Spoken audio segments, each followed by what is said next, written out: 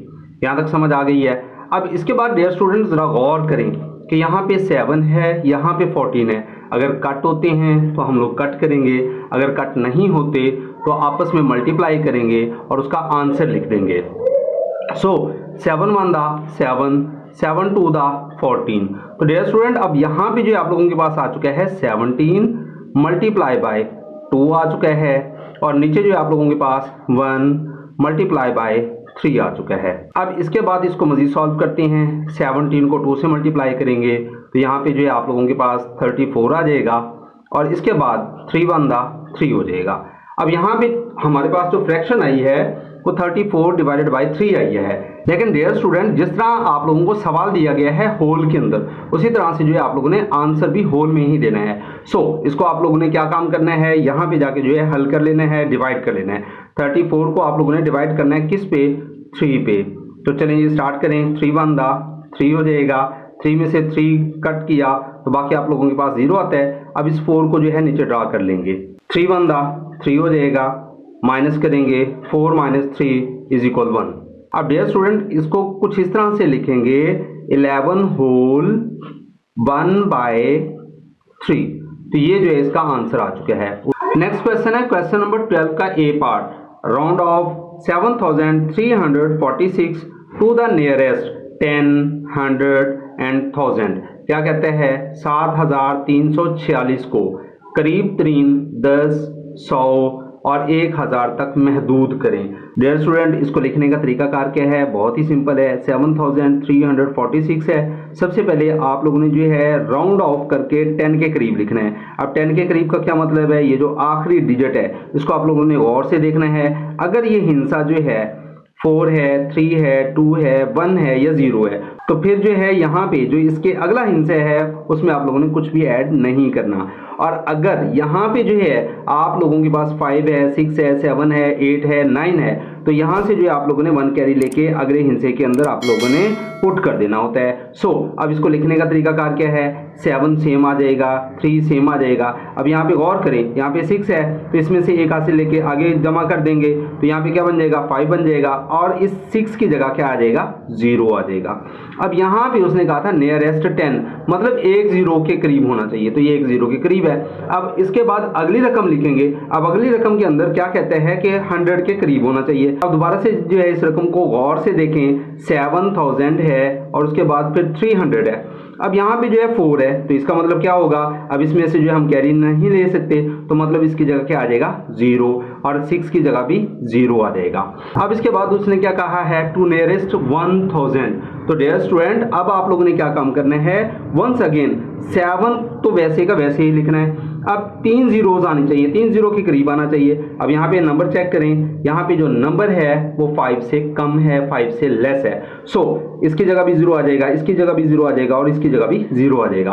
तो यहाँ पे हम लोग जाके लिखेंगे 700 यानी 7000। तो डियर स्टूडेंट यही इस सवाल का जो है आंसर है। ये तो डियर स्टूडेंट क्वेश्चन नंबर 12 का बी पार्ट है, solve 415 gram and 200 milligram plus 303 gram and 478 milligram. इसको आप लोगों ने क्या करना है, प्लस करना है। सिंपल है बिल्कुल, आप लोगों ने जो है ये 415 ग्राम यहाँ पे लिख देना है और 200 मिलीग्राम यहाँ पे लिख देना है। उसके बाद प्लस है, प्लस का साइन देंगे। उसके बाद 303 ग्राम है वो आप लोगों ने लिख देना है। उसके बाद है जी 478 मिलीग्राम, वो आप लोगों ने जो है यहाँ पे लिख देना है। तो डियर स्टूडेंट, इसको क्या करना है, प्लस करना है, सम करना है। सो 8 का 8 आ जाएगा यहाँ पे, 7 का 7 आ जाएगा, 4 और 2 टोटल किया तो 6 आ जाएगा। इसके साथ क्या लिखेंगे, मिलीग्राम। यहाँ तक क्लियर हो गया। अब इसके बाद क्या आ रहा है, ग्राम। तो ग्राम आप लोगों ने वैसे लिख देना है। अब 5 + 3 करेंगे तो टोटल कितना बन जाएगा, 8 आ जाएगा। 1 में 0 को ऐड करेंगे तो 1 का 1 आ जाएगा। 4 + 3 टोटल करेंगे तो कितना बन जाएगा, 7। इसका मतलब क्या हो गया, 718 ग्राम और 678 मिलीग्राम। ये इस क्वेश्चन का आंसर है। क्वेश्चन नंबर 13 का ए पार्ट है। क्या कहते हैं, वो कहते हैं कंस्ट्रक्ट एन एंगल ऑफ 60।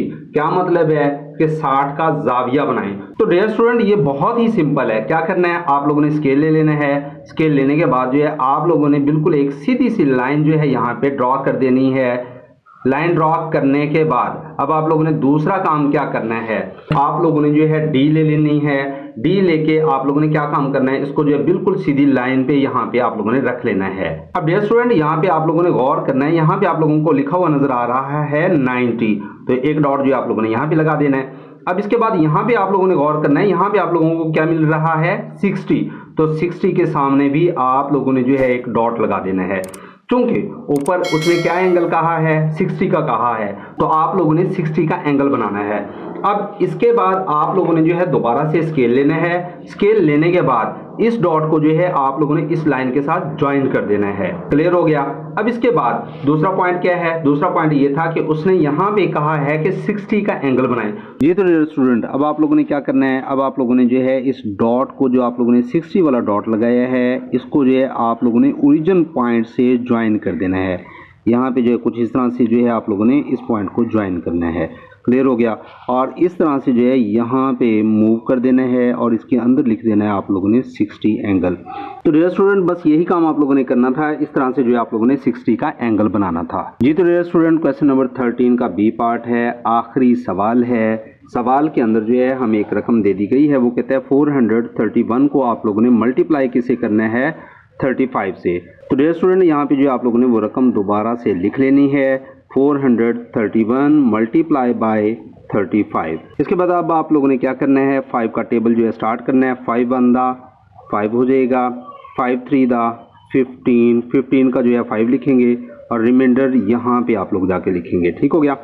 5 4 दा 20, 20 और 1 टोटल करेंगे तो 21 हो जाएगा। अब इसके बाद इस फर्स्ट डिजिट के नीचे जो है आप लोगों ने क्रॉस लगाना है। अब 3 का टेबल स्टार्ट करेंगे। 3 1 दा 3 हो जाएगा, 3 3 दा 9, 3 4 दा 12 हो जाएगा।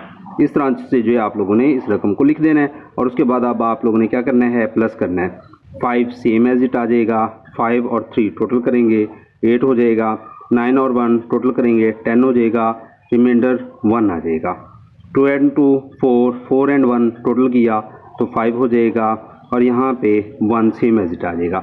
इसका मतलब डियर स्टूडेंट, इसका जो आंसर आया है वो 15,085 आया है। तो डियर स्टूडेंट, ये था आप लोगों का चौथी क्लास का मैथ का पेपर। आई होप अगर वीडियो अच्छी लगी तो लाइक और शेयर ज़रूर कीजिएगा। मज़ीद सब्जेक्ट्स की वीडियोस हासिल करने के लिए जल्दी से चैनल को सब्सक्राइब करें, लाइक करें, शेयर करें। इंशाल्लाह नेक्स्ट वीडियो में होगी मुलाकात। अपना रखें ढेर सारा ख्याल। फी अमानिल्लाह।